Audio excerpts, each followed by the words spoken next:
Brush اور مسواک دونوں میں کیا فرق؟ برش تو ایک علاج ہے دانتوں کا کہ اس میں جو بورے وورے پست ہے وہ نکل آتے آسانی سے. کبھی اس پر پیسٹ لگاتے ہیں تو دانتوں کی کئی بیماریاں ہٹ جاتی ہیں.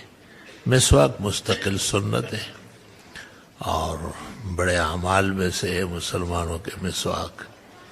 برش بھی ہو اپنے وقت پر اور مسواک بھی جاری رہے. زید عمرے کے لیے گیا اور اس دوران عید الفطر مکہ یا مدینے میں گزارا. اب یہ معلوم کرنا ہے کہ یہ زید پر حج واجب یا فرض ہوا ہے. نہیں کوئی نہیں. حج اس طرح فرض نہیں ہوتا. حج تو مستقل فریضہ ہے. کوئی عمرہ کرے یا نہ کرے. مجھے استخارہ کرنا ہے کیسے کروں؟ 2 رکعت نفل پڑھ کر پھر استخارے کی دعا مانگے اور پھر اسی وضو سے سونے کی کوشش کرے. اگر اس کے بعد ماحول اس کام کے حق میں نظر آیا، جیسے طبیعت میں بشاشت رہی، دل خوش رہا، تو یہاں آئے. اور اگر برے مناظر دیکھنے میں آئے یا گراؤنی اور ڈراؤنی کیفیت طاری ہو گئی تو یہ نہ آئے.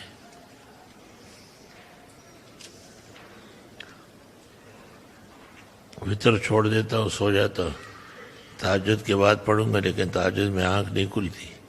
ایسے لوگ رات کو سوتے وقت کچھ رکعت بنیت قیام اللیل پڑھے اور اس کے بعد وطر پڑھ لے. سنن دارمی میں ہے کہ ایک قوم نے پوچھا تھا کہ ہم دن بھر جنگلوں میں بھیڑ بکریاں چراتے ہیں، تھک جاتے ہیں، خیال ہوتا ہے کہ صبح اٹھ کر تہجد کے بعد وطر پڑھیں گے لیکن ہم سے اکثر رہ جاتے ہیں. تو آپ نے ان کو یہی کہا کہ سونے سے پہلے کچھ رکعت بنیت قیام اللیل پڑھے اور پھر وطر پڑھ کر سو جائے. لیکن یہ شخص اگر بوقت تہجد اٹھ گیا اور یہ وطر پڑھ چکا ہے تو تہجد یا نفل یا صلاۃ الحاجات استخارہ کچھ نہیں پڑھے گا، کیونکہ حکم ہے کہ وطر رات کی آخری نماز ہے. کیا کسی تسبیح کا 300 بار پڑھنا کثرت ذکر میں شامل ہے؟ جی شامل ہے. 100 مرتبہ پڑھنا بھی کثرت ہے. شہادت کے موت کے لیے وظیفہ ارشاد فرمائے. بس باوضو رہا کرو اور اللہم احیینی اذا کانت الحیات خیرا لی واقبضنی الیک اذا کان الوفات خیرا لی. جو علامہ شامی نے دعا لکھی ہے یہ پڑھا کرو، خیر ہو جائے.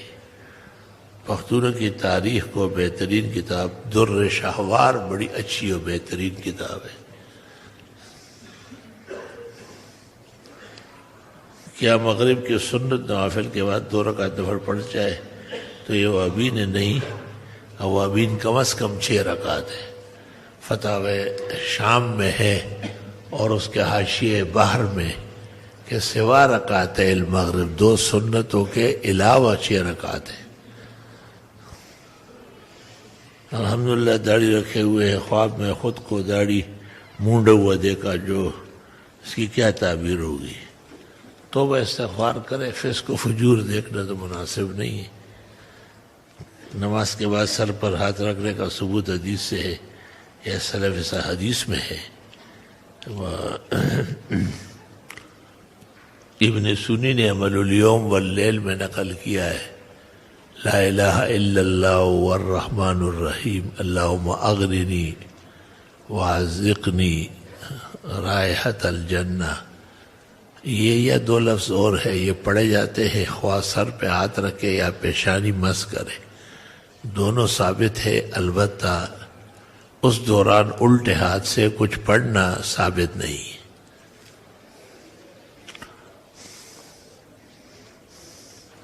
اگر کوئی حنفی نماز میں رفع دین کر لے تو کیا وہ فاسد ہوئی؟ نامناسب بات ہے کہ کمزور حدیث پر حنفی ہو کے عمل کرے. مکروہ اوقات کون سے ہیں؟ فجر کی اذان کے بعد جماعت تک، نماز سے پہلے یا نماز کے بعد، اور سورج نکلتے ڈوبتے وقت، اور نصف النہار جسے کہتے ہیں استواء شمس. اسی طرح عصر سے مغرب کا وقت بھی نفلوں کے لیے مکروہ ہے. تلوار کو کسی نے ایجاد کیا، مسلمان نے یا کافر، آپ کو اس سے کیا باس ہے؟ پھر کہو کہ بندوق کس نے ایجاد کیا، پھر کہتے ہیں پستول، ایجاد کے پیچھے پڑ گئے آپ۔ تلوار استعمال کرنے کی غیرت و ہمت پیدا کرو۔ کوئی شخص بڑے ہو کر ادرائے فضیلت اپنے نام کے ساتھ محمد کا اضافہ کر سکتا ہے، تمام مسلمان محمدی ہے۔ تلوار کے بارے میں ہے کہ داؤد علیہ السلام نے ایجاد کیا ہے۔ اللہ آپ کو دیر تک صحت کاملہ آمین۔ کسی دوسری کمپنی میں ملازمت کرتے ہوئے بینک کے لیے سافٹ پتہ نہیں کیا لکھا ہے، بنانا کیسا اور کیا حکم ہے؟ جس کمپنی کے ملازم ہو اس کے کام کرو، اگر کسی اور کے کرے تو اس کی اجازت ہونی چاہیے۔ اللہ تعالیٰ آپ کو صحت آمین، علم بر اولاد میں اضافہ برکت، احسن کا فیض ساری جہان میں و آمین۔ میت کو قبر میں لٹا کر صرف چہرہ قبلہ رخ کرے یا یوں چہرہ قبلہ رخ کافی ہے۔ ہم نفل نماز، صدقہ، خیرات، پھر چھوٹی بڑی نیکی کا کام کر کے یہ دعا کرتے کہ اللہ اس عمل کو قبول فرمائے، اس کا ثواب میرے والد کو سارے ثواب درست و صحیح۔ پہلے خطبے کے بعد ہاتھ اٹھا کر دعا مانگنا مناسب نہیں ہے، دل میں دعا مانگی جا سکتی ہے۔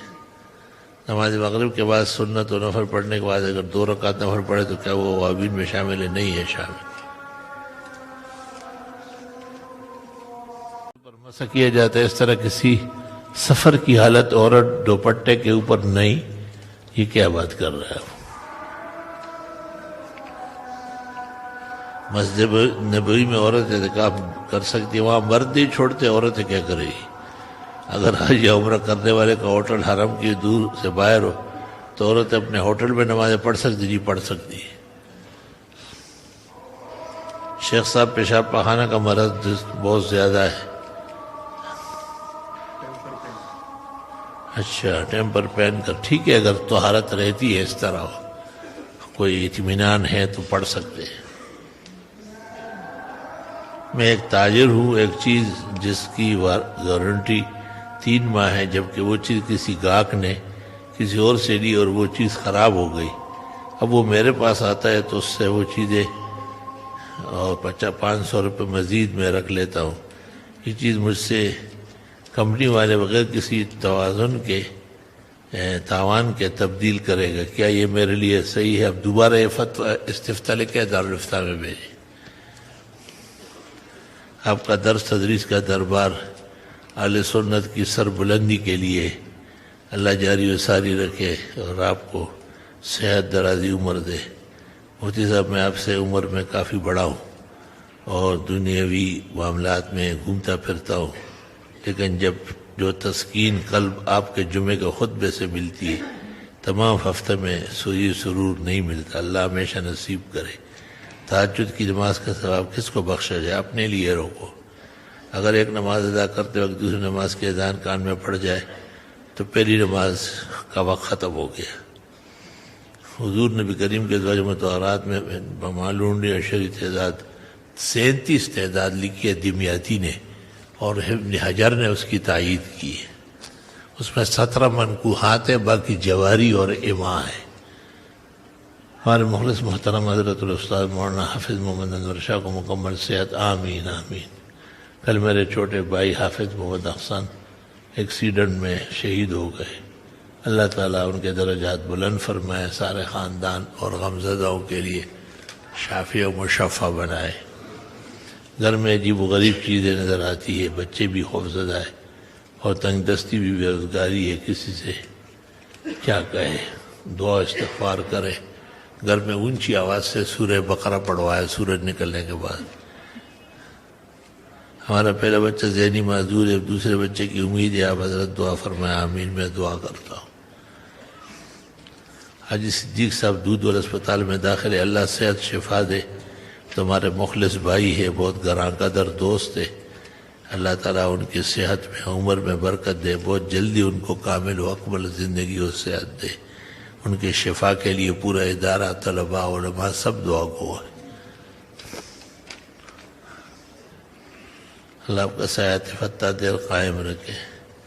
میری والد سخت بیمار ہوئی تو میں نے ایک دعا مانگی کہ اللہ میری والدہ کو صحت دے بس، اور میں اپنے لیے کچھ نہیں مانگوں گی. کیا میرے دعا مانگنا صحیح تھا؟ یہ غلط ہے، لیکن بہرحال آپ اور مانگے اللہ سے، اللہ مانگنے سے خوش ہوتا ہے. مولانا حجازی مکی کے ہمشیر گزشتہ روز انتقال کر گئے، اللہ بخشش فرمائے، اور مکی صاحب کو اللہ صبر و اجر عطا فرمائے. الحمدللہ رب العالمین.